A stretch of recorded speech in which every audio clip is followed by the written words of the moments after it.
Je vous invite à nous transmettre tout élément de preuve qui aurait trait à ces allégations, qui pour l'instant me semble plutôt participer de la stratégie de offuscation des crimes contre l'humanité qui sont commis, et donc d'une certaine façon vous en rendre complice.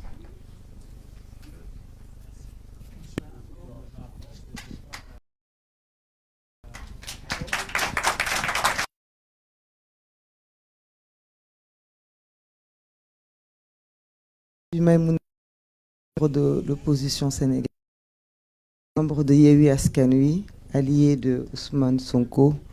Je suis ici présente avec M. Cheikh Tidiane Youm, qui est aussi membre de la conférence des leaders, et le président Boubacar Camara, qui est aussi membre de l'opposition sénégalaise, et l'honorable député Abbas Fall, ainsi que l'honorable député Alioune Kébé.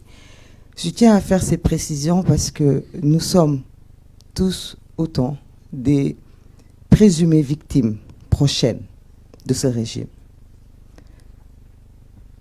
Peut-être que c'est trop dire, mais nous risquons nos vies tous les jours parce que nous sommes des opposants politiques. Au Sénégal, maintenant, c'est devenu un délit. C'est devenu une menace d'être opposant du président. Nous sommes été tués pour la plupart. Nous les connaissons. Au plus, Pierre et rien d'autre. Appelés à faire des tours dans la ville. Donc nous aurions pu être sur ces images horribles que nous venons de voir. Ma question, au-delà des félicitations que nous vous faisons et que j'ai déjà entendues, ces félicitations, vous les méritez. Je sais que vous n'en avez pas besoin, parce que vous êtes militant des droits humains. Mais sachez qu'il y a de l'espoir. Il n'y aura pas d'aide. Soit ce qui se passera, comme vous venez de le dire. Ça donne du baume au cœur à cette jeunesse qui a envie. Ça fait dire que demain, si on était à la place de ces images, là, j'ai deux questions pour vous. Et de déposer une plainte à l'avance. Tôt ou tard, je considère que vous serez obligé de nous défendre en tant que victime en prison ou en tant que victime au cimetière. Parce que le combat que nous avons décidé de faire, nous irons jusqu'au bout. Est-il possible de préparer des combattre ce régime?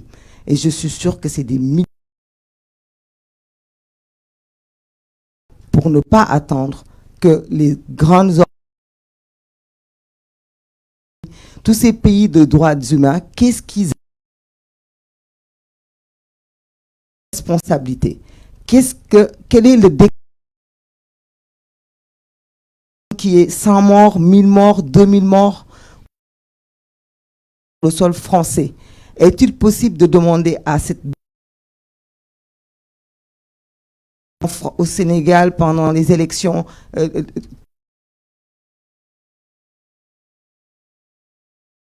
demander à la France de faire son rôle, de faire leur rôle avant que l'irréparable ne se commette. Parce qu'on parle de troisième candidature, si le président Macky Sall fonce, il y aura des morts. Alors, est-il possible qu'il y ait un mécanisme juridique pour prévoir, faire des plaintes à l'avance au lieu d'attendre que nos jeunes frères ou que nos enfants meurent pour qu'après nous puissions faire des procédures qui peuvent durer dans le temps? Merci. Ça me permet de revenir sur un élément que je n'ai pas détaillé, qui est le travail que l'on a fait sur la persécution non seulement des militants politiques, mais aussi des journalistes, des avocats, sur le terrain pour essayer d'empêcher qu'ils puissent protéger les personnes qui, du fait de leurs idées, s'engageaient, et qui a amené à la mise sous mandat de dépôt d'individus ou à l'arrestation ponctuelle, y compris de grands organes de presse comme l'AFP internationaux, qui avaient été confrontés aux effets de bord naturels de toute utilisation de la violence politique.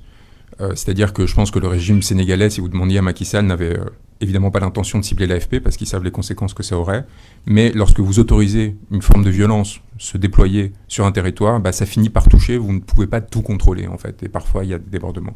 Donc ça, c'est les effets de bord, et après il y a des effets ciblés. Par exemple, en ce qui concerne le conseiller technique du ministre de l'Intérieur, son existence avait été révélée par un militant qui s'appelle Hannibal Jim, qui est un blogueur, et qui avait révélé l'existence et la présence d'un coopérant au sein d'un régime qui utilisait la violence à des fins politiques. Eh bien, cet homme, par hasard ou non, est, depuis le mois de février dernier, sous mandat de dépôt. Il est détenu. Est-ce parce qu'il a exposé des faits qui ont été très rapidement nettoyés sur les réseaux sociaux, sur Internet, qui montraient l'existence de ce conseiller technique numéro 6, M. Belebad? Est-ce que la France a une responsabilité, par exemple, dans ce sort-là? Ce sont des questions qu'il m'apparaît très important de traiter, parce que on voit encore une fois une absence de distanciation complète de la France et en général des puissances étrangères à l'égard du régime actuel, malgré les violences qu'ils ont commises. Et il y a quelque chose là qui, en effet, pose question, mais qui ne se réglera pas judiciairement parlant. Je pense qu'une partie de l'Afrique a pris le chemin de la souverainisation, d'une nouvelle phase de la décolonisation, et qu'en faisant cela, elle est en train de se doter, peuple après peuple, d'instruments qui lui permettront de se protéger des ingérences étrangères, de protéger son peuple et d'agir par conséquent. Votre protection, il ne m'appartient pas de me dire laquelle sera la meilleure. Il ne m'appartient pas de dire quel chemin doit prendre tel ou tel individu sénégalais pour amener à ce changement et amener à la fin de l'impunité. Il m'appartient, moi, simplement, à partir des éléments que je reçois, de qualifier ou de disqualifier ceux-ci, de les considérer comme constitutifs ou non d'un crime, évidemment seulement déjà commis, parce que la politique pénale ne peut pas être prédictive, et à partir de là, essayer de faire des points d'étape qui, on espère, produiront des effets et empêcheront que d'autres violences se commettent à l'avenir, sans m'immiscer au-delà et sans peser sur, encore une fois, le destin souverain de cette population qui n'a pas besoin de moi, qui n'a pas besoin de quiconque d'autre que d'elle-même, mais qui, évidemment, dans un rapport de force comme celui qui est en place aujourd'hui, doit essayer de faire contrepoids aux influences étrangères qui cherchent par tout moyen à soutenir le régime actuel. C'est notre rôle de faire contrepoids, d'équilibrer la situation, sans essayer de nous attribuer un rôle supplémentaire, toujours en suivant les instructions de nos clients, que ce soit dans cette affaire les victimes directes, que ce soit dans d'autres des personnes qui nous ont désignés, et en restant à notre place humblement, mais fermement aussi, par rapport aux actions que nous avons recensées et constatées. On va peut-être prendre 2 dernières questions, et si cela vous convient. Bonjour maître. C'est ici en bas. C'est cher Ahmed Tidiane Dioum. Comme Maïmouna, nous sommes venus de Dakar pour assister à cette conférence de presse. Je suis le secrétaire général du Parti de l'Unité du Rassemblement, membre de la coalition Yewwi Askan Wi. Au nom de la coalition Yewwi Askan Wi, nous vous disons merci et félicitations pour le travail que vous avez abattu. Et nous vous encourageons, d'autant plus que nous savons très bien la pression que vous subissez du fait du travail extrêmement important que vous abattez. Je ne vous ai pas entendu durant votre exposé faire référence à ce qui est en train de ce que subit actuellement le président Ousmane Sonko, la séquestration, le fait qu'il soit empêché de sortir de chez lui, qui effectivement au terme du statut de l'article 7 du statut de Rome est un crime contre l'humanité. D'autant plus que la coalition Yewwi Askan Wi a demandé à tous les Sénégalais de se rendre le 25 pour lever ce blocus qui est illégal, qui n'est basé sur aucune instruction, sur aucune ordonnance. Au-delà de ne pas en avoir fait part dans votre exposé, que conseillez-vous aux forces de l'ordre qui, aujourd'hui, considèrent qu'ils exécutent simplement des décisions que leurs supérieurs leur demandent de faire? Lorsqu'un ordre est manifestement illégal, tout à fait, il n'y a pas de possibilité de prendre prétexte de l'existence de cet ordre pour échapper à sa responsabilité. C'est pour ça que nous sommes allés très très bas dans la chaîne de responsabilité. Nous avons même des exécutants simples, qui ne sont pas gradés au sein des forces de l'ordre, qui sont, en tant qu'exécutants de ces ordres, des responsables de crimes contre l'humanité. Nous avons fait un message sur les personnes qui participaient à la détention arbitraire de M. Sonko aujourd'hui, aux forces de l'ordre qui sont impliquées. Nous avons indiqué qu'ils étaient en train de commettre un crime, avant tout en droit sénégalais, parce qu'il n'y a aucune décision de justice aujourd'hui concernant l'arrestation de M. Sonko, parce qu'il n'y a aucun mandat de magistrat qui justifie la détention qu'il subit. Donc, avant même d'en arriver à une responsabilité pénale internationale, ils encourent déjà des peines qui vont jusqu'à, dans mon souvenir, 20 ans de travaux forcés, selon le code pénal sénégalais. Ces individus, ils sont identifiés. Nous savons exactement qui, aujourd'hui, participe à cette détention arbitraire. Nous savons quelles sont les compagnies, les brigades. Nous savons quels sont les individus qui, normalement, sont à Thiès, ceux qui viennent de Dakar, les bérets rouges, les bérets...